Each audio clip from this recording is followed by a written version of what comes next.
ಒಂದು ಘಟನೆ ನಡೀತು ನಮ್ಮ ವಿಧಾನ ಪರಿಷತ್ನಲ್ಲಿ. ಅವರು 2ನೇ ಸರಿಯನ್ನು 3ನೇ ಸರಿ ಆರಿಸಿ ಬಂದಾಗ ಬೇಗನೆ ಎಲ್ಲೆತ್ತು ನಾವು ರೂಮ್ ಕೊಡಲಿಲ್ಲ ಅವ್ರಿಗೆ.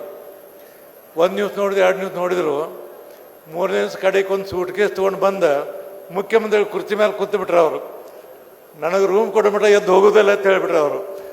ಭಾಳ ಇರುಸುಮುರುಸಾತು ಎಲ್ಲರಿಗೂ. ಕೊನೆಗೆ ಏನು ಮಾಡ್ಬೇಕಂತ ಬೇಕಾದವ್ರು ಹೇಳಿದ್ರು, ಯಾರು ಹೇಳಿದ್ರು ಇಲ್ಲ, ನಾನು ಹೊರಗೆ ಹಾಕ್ಲೇಬೇಕಾರಂದ್ರು.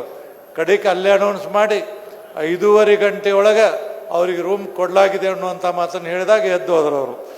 ಅಂದರೆ ಎಷ್ಟು ಅವರಿಗೆ ತಾಕತ್ತು, ಮುಖ್ಯಮಂತ್ರಿ ಕುರ್ಚಿ ಮೇಲೆ ಸದನದಲ್ಲಿ ಬಂದು ಕುಂದ್ರದಂದ್ರೆ ಎಷ್ಟೋ ಅವ್ರ ಕಡೆ ಗಟ್ಸ್ ಇತ್ತು ಅನ್ನೋದನ್ನು ನಾವು ವಿಚಾರ ಮಾಡ್ಬೇಕತ್ತೆ. ಈ ಹಿನ್ನೆಲೆಯಲ್ಲಿ ಅತ್ಯಂತ ಒಬ್ಬರು ಶ್ರೇಷ್ಠವಾದಂಥ ನಾಯಕರು. ಅವ್ರ ಭಾಷೆ ಸ್ವಲ್ಪ ಮರಾಠಿ ಮಿಕ್ಸ್ ಇರ್ತಿತ್ತು ಅವ್ರದ್ದು. ನಾನು ಪಂತಪ್ರಧಾನಿಗೆ ಎದುರಿಲ್ಲ, ಪಂತಪ್ರಧಾನಿಗೆ ನೀ ಯಾವ ಮುಖ್ಯಮಂತ್ರಿ ಅಂತ ಹೇಳಿದ ಒಬ್ಬರಿಗೆ.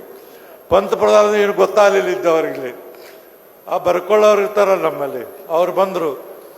ಸರಿ ಏನೋ ಹೇಳಿದ್ರಲ್ರಿ ನೀವು ಪಂತ್ ಅಂತ ಇದ್ರು. ಪಂತ್ ಇಲ್ಲಪ್ಪ ನಡಿ ಆ ಕಡೆ ಅಂತ ಹೇಳ್ಬಿಟ್ರು.